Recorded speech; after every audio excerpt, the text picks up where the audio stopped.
And the first one is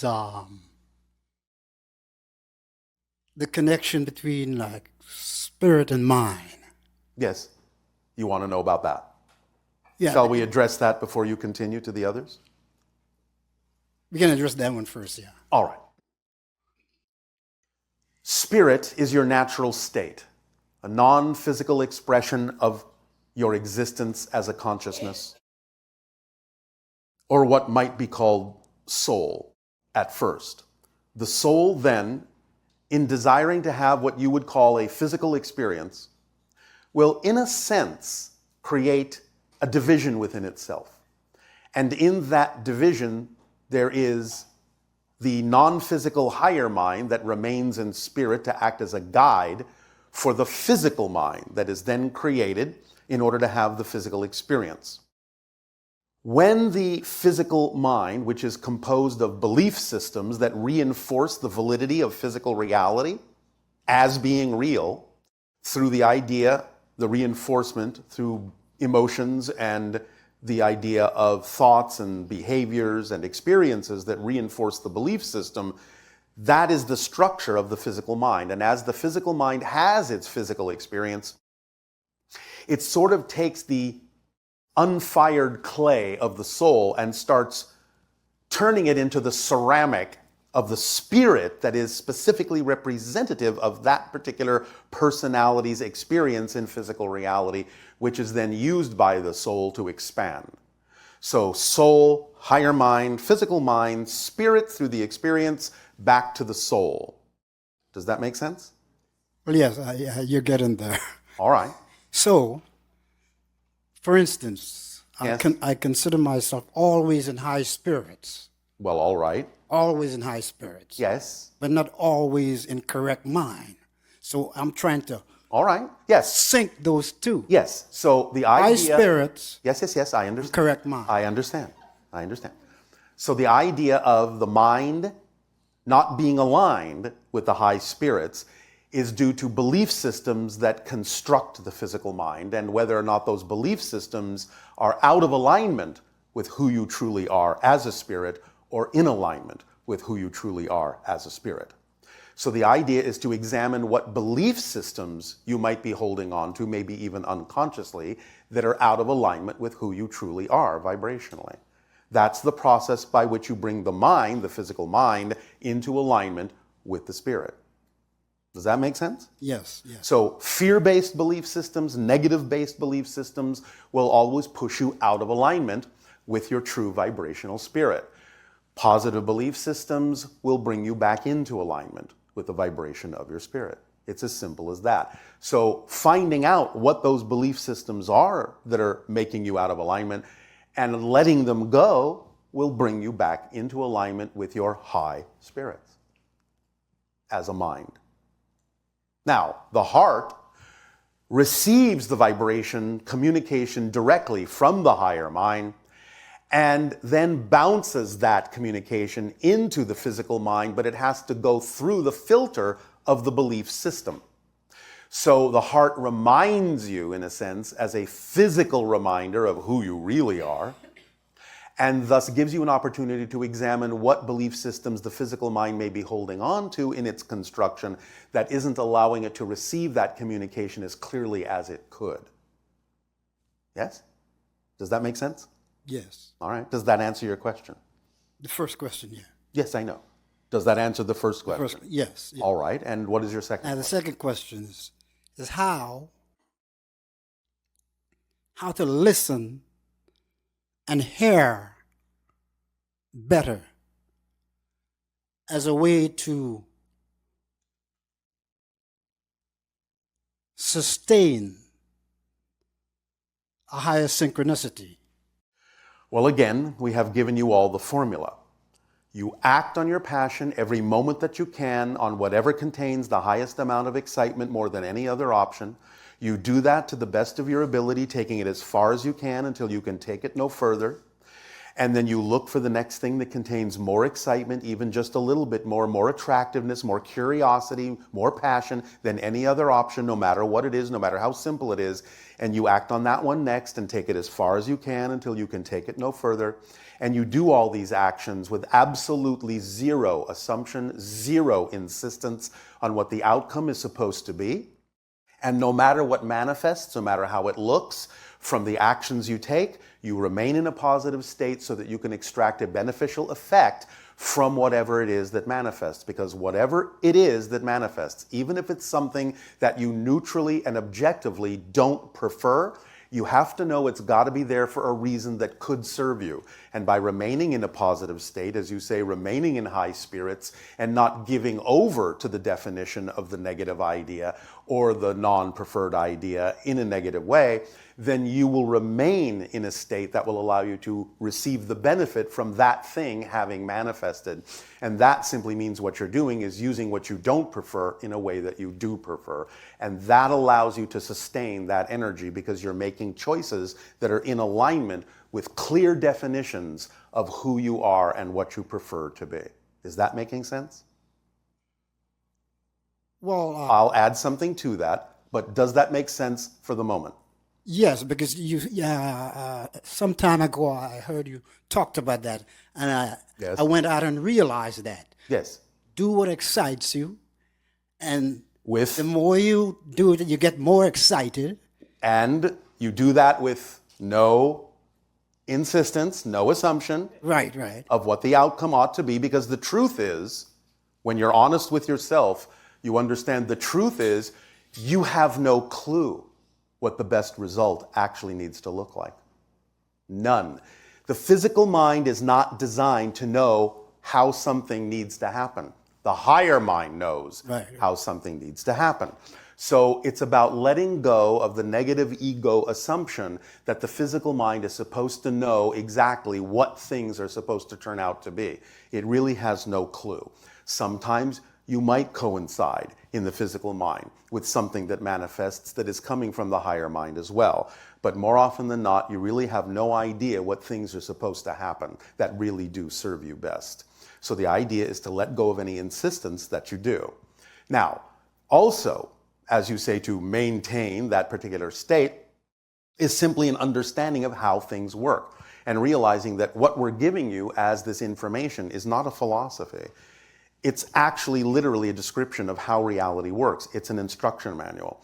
So if you just follow the instructions, it will work to your advantage. That's the way it's designed. The idea also is to ask the questions at every moment where you might question yourself, at every moment where you might seem to be out of alignment. You stop and stay in that moment and ask the question in one of two ways. What would I have to believe is true about myself in order to be experiencing what I'm experiencing in my emotions, my thoughts, my behavior, or the overall experience of my life? And if you listen, you will get the answer as to what that belief is. Or, because most of you are so used to dealing with the idea of fear, you can ask the question in another direction. And that is, if I just allowed myself to be who I really prefer to be, what am I afraid might happen? That will usually reveal the negative belief system that then you can work with to let go of. And letting go of it is simply an issue of examining it closely enough to understand that it actually makes no sense anymore to hold on to it. And once something makes no sense, it's gone.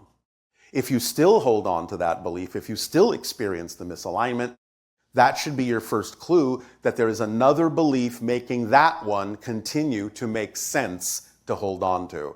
And as soon as you get down to examining the foundational belief, the negative belief that doesn't work for you, and let that one go, all the secondary negative beliefs will collapse along with it. But sometimes a foundational negative belief will hide under secondary negative beliefs and allow you to think that you have let the foundational one go when all you've done is let a secondary one go. Because all beliefs need to perpetuate themselves in order for you to continue to have a physical reality experience, because physical reality isn't real. They have to convince you that it's real. And the only way a belief can convince you that it's real is convince you that what it's telling you is a fact. But negative beliefs will only tell you negative things about yourself. You have to let go of buying into the idea of what it's telling you. And sometimes, to perpetuate themselves, negative beliefs will hide under other beliefs or make you so afraid to let go of them that you simply won't do it. You have to see through those things as the way the negative belief is simply designed to perpetuate itself. What they're telling you are not facts. They're just a way of keeping you from letting them go. Is this helping? Yes. Does that answer the second question sufficiently? Well, part of the second question was you sort of answered it to the gentleman that came before me. Yes. It's about there again. It was you said that when you're experienced, Yes. that's why your mind was able to bring it up. All right, you have a positive experience, Yes. like I was talking about listening and hearing. Yes. So you had that experience, and I was talking about sustaining that. What I'm saying is the sustaining is automatically built in. It's not an extra thing you have to do. What we're talking about when we give you the formula is a complete kit. It comes with everything you need, including the idea of sustaining. Because let me put it to you this way. If you're actually acting on your excitement, if you're truly acting on your passion, what other choice would you make that would seem more reasonable? You wouldn't make another choice to do something else. So the very idea of simply continuing to choose to act on your excitement because no other choice seems sensible automatically contains the sustaining. Because you're simply not seeing any other choice as making sense. Right? Right. So if no other choice makes sense, you never leave that state, you're automatically sustaining it by no other choice making more sense. It's that simple. Does that answer it? Yes, thank you. All right. And the third? That's it. That's it. Because the answer, the gentleman before me, All right. you said something to him that answered the third. All right. How synchronous of us. Thank you. Thank you.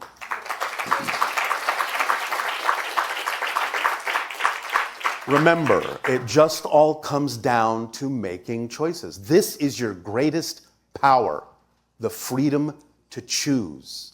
So just decide what it is you prefer to choose and keep choosing it. Otherwise, you're saying that something contrary to that makes more sense. Examine the belief that would make you believe that and realize it makes no sense. Just keep choosing what you prefer. Why choose anything else? Hey, Bashar. And to you, good. The reason I had the dream about Orinoco's quest Yes. was because of my connection to hybrid kids. On Earth in the future, yes. Oh, okay. Because I was wondering, like, if you meant like a difference between the hybrid kids that I have, or if like you meant. No, I meant what might be called a counterpart of your own from the same oversoul that is living life as a hybrid on the Earth in the future. Okay, thank you. So it has a degree of familiarity to you. Okay, and then does taking birth control affect your psychic abilities? Like, does it? It depends on your belief system. Oh, so if you believe that you're fine, then it doesn't. If you really, really, Yeah. truly know that to be true, yes. If you have questions about it, then you may be connecting into the collective consensus reality that says it might in fact affect it. Okay. So you have to decide for yourself what part of the collective works for you and what part of the belief system is your own individual belief system that works better for you than the collective consensus one. Okay. And then I was reading one of the Dolores Cannon books. Yes. And they were talking about how, because I know that you talk about when you're part of the hybridization program, they Yes. take DNA material from you. Yes. And in one of the books, they talked about like some women are actually pregnant with a hybrid kid. Yes, temporarily sometimes, and then they lose it or what they think is a miscarriage that's not. So it's like actually physical, like not just an energetic kind of. Yes, it can actually be physical. And then the embryo is taken and matured on board the ships in hybridization tanks. Wow. Okay. And then can you explain why, like the idea of soul families, why we have them instead? Why do you have friends? Well, no, I mean like instead of just everybody like being one soul family, I guess. Well, On one level, of course, everyone is one soul family, but we understand that when you people use those terms, you're usually referring to something a little bit farther down the line and closer to physical reality in spirit. Okay. So there are, just as you have reasons for having the friends you have, there are reasons you have for having the soul family you have that is connected to the idea of your experiences on Earth. Plus, you all have soul families that might be connected to other civilizations or other dimensions of reality. And again, on and on and on and on and up and up and up and up until, of course, at that level, everything is one. Okay. And then, Of course, it doesn't end there. yeah. Because you can have families of the one. Right. Okay. And so, also in my own encounter experience that I had in Yes. September, I was aware of like being on I mean, it might not have been a ship, but it was somewhere else. But I was also aware of being in my body in Yes. bed. Yes. But when the experience was over, I Yes. was left with a mark. Yes. So I was like, It'll happen that way sometimes. but how does that work mechanically? Like, is your Because sometimes when you are shifted to a different reality and a certain adjustment or change is made, remember, as above, so below. So sometimes what is altered in the template level reality on a different level will then manifest in the physical reality as well. Okay. And then, do we have technologies? Because I know a lot of us can go to like Sedona and sense vortices, Yes. just intuitively. Yes. But are there technologies that we can build or already have? Oh, absolutely. Okay. Do we already have them, or? You have all the equipment. Sometimes there are combinations of them that are sensitive enough to detect the electromagnetic vortices. Okay. And sometimes you have other versions of technology that need to be put together in ways that would be sensitive enough to detect the vortices. But yes, you have the technology to do that. Okay. Cool. Yes. And and then last night, or maybe it wasn't last night, maybe it was 2 nights ago. You were talking about someone asked a question, and you were talking about open contact. Yes. And I remember in other events you've said it's 2025 to 2033, maybe 2040. And the last time we Yeah. said it, we said 2033 Yeah. to 2040. Yes, it's changed a bit, but it's always fluctuating. And when we gave that reading, that was indicative of the energy at the time we gave the reading. and Because sometimes that window will tighten, will widen, will collapse, will expand, depending on what's going on your planet, which is one of the reasons we're talking today about the eye of the storm and staying in the center, so that it may expand again for those that remain in the center. But it will collapse and continue to collapse for those that don't. Okay. So life purpose numbers, are they Life purpose, like life path numbers, like life path numbers. yeah, there's a book You're talking about a permission slip. Yeah. Well, you know what we say about permission slips, yes? Yeah, how they just give you an opportunity to be more of yourself. So if you are attracted to use it, that means it must be aligned at the moment with your belief system Yeah. to allow you the opportunity to circumvent your belief system. Right. Yeah. Because you think you need that particular tool, technique, ritual, or object to make it easier to give yourself permission to be more of who you choose to be. It's that simple. So all permission slips are valid.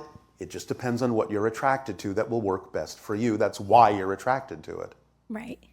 And then my last question is again about the hybrid kids. Yes. So I guess it's kind of a two-part question.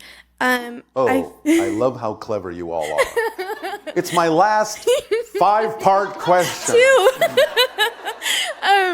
So I feel so I was in a meditation one time and was really deep in it, and I felt like I went through a doorway, and Yes. if not all, most of my hybrid kids were there. Yes. And so? Was that like me actually seeing them, or just like Yes. Yes. okay. What does actually mean? Well, like You shifted yourself through a portal to a higher dimensional plane where you had the ability in your senses to perceive that they are there. no, yeah, I just thought like maybe because sometimes when we dream, it's like how you say that it's like sometimes it's not actually you that's in our dream. It's our Yes, I understand. But in the case you're talking about, yes, you were able to perceive your hybrid children. Okay, and then will I ever be able to meet them like in physical reality? There are high probabilities of that occurring in your lifetime, yes. Okay, thank you. Thank you.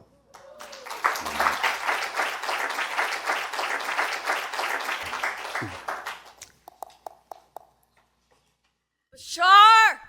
So excited. Okay. And even setting up fundraisers and things like that. And then I started to do more inner work. Yes. And I realized that, as... Well, they can go hand in hand, you know. Yes, of course. So I'm noticing that, I don't really watch the news. I don't really participate in any political, activities or marches or anything like that. I do vote, but I'm wondering if I'm kind of starting to blur the line of inner peace and apathy. No. Inner peace is not apathy. In my personal case, that I somehow, choose to believe that my apathy is inner peace. Why? You know the difference between the two, or you wouldn't have two different words for it. That is true. I know. So you know what apathy feels like, and you know the difference between that and inner peace. Okay. So where's the confusion? I guess the confusion is, I don't know, I guess the confusion is, I don't feel exactly called to take strong actions. What do you feel called to take strong actions in? Well, my personal creative projects and... Such as? Such as... What are you excited about? What are you passionate about doing that you're not doing? Dancing and, other creative, like traveling, and I do those things. All right. Mm-hmm. But is there something else you're not doing that you would prefer to be doing? Well, when a friend was sharing with me about what's really going on at the borders, with the... what the ICE is doing and all that stuff, and I was, my first reaction was, well, this is... What would you prefer to be doing? I don't need the backstory. I feel like I should be more involved. Not should. What do you prefer to be doing? I prefer to do creative projects that make me feel happy. But I feel like maybe I can, on a personal level, make small donations or, do whatever you wish. But what we're attempting to lead you to understand is that if you are acting on your true passion, some expression of that will actually be helping more than anything you could do that is not an expression of your passion. Okay. You understand? You may not understand how those things are connected. Yeah. But they are if you are working and doing things in the action of your passion, because other people will see that and you will have more effect on them than you otherwise might doing the things you think you should be doing in the way you think you should be doing it that isn't coming from your passion. Okay. But only feels like an obligation. And when you do that, that's where the apathy comes in, because you're not excited about what you're doing, so you no longer care. So when you do what you love to do, you are more of a living example to others than you may know.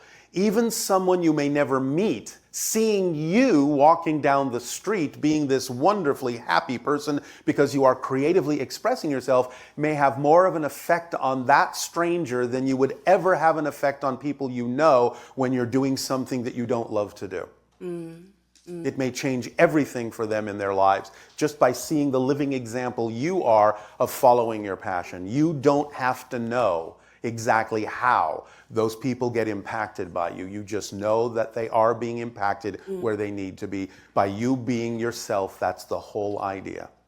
When you are the shape of the puzzle piece you were created to be, you fit in the puzzle picture and help create the big picture that supports all of the pieces that make it up. But if you're not being the shape you were made to be, you don't fit, you're not helping to create the big picture cannot be experienced by the other pieces as supporting them. Make sense? Yes. Does this help? Yes. So follow your passion, act on your passion in whatever expressions naturally come. And you will be led through synchronicity to do the things, and sometimes they may look similar to what you were doing before, but you will have found a new way to do them from your passion that you may not have considered before because you weren't in the proper state to see that that was also an alternative way to do it. Yes. You have to be the vibrational state to even conceive of the way to do certain things that are representative of that state. Otherwise, those thoughts, those inspirations don't come to you because you're not on the wavelength to receive them. Okay. All right? So start with the formula and just see what happens, see where you're led, and whatever opportunity is presented to you, always look for the way to do it in the most exciting way you can, and have the discernment to tell the difference between whether it is truly representative of your preference or not.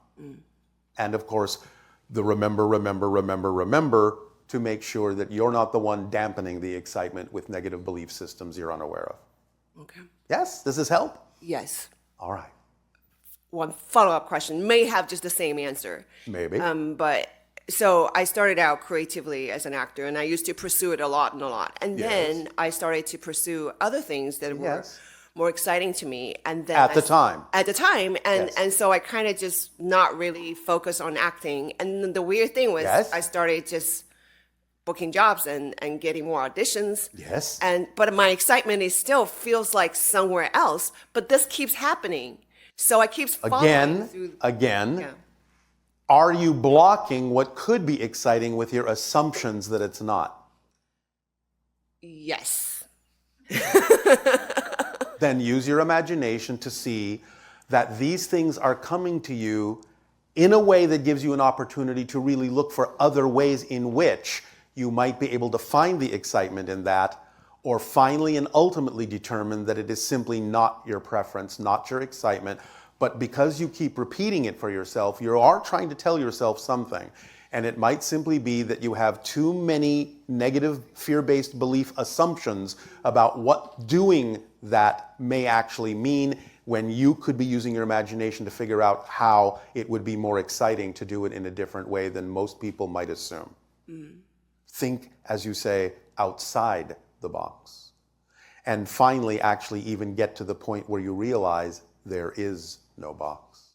Sounds good. Thank you. You are welcome.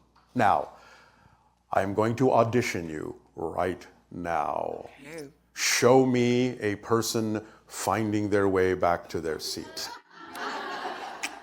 All right. Thank you. Thank you.